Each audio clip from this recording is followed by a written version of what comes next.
انسان از یک کاغذ بی ارزش پول ساخت، اما پول در این دور و زمان از انسان ها چیزهایی که نساخت.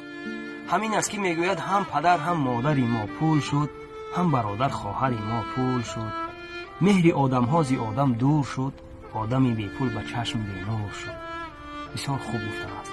پول اگر داری تو را حرمت کنند، پول نداری گر تو را تهمت کنند.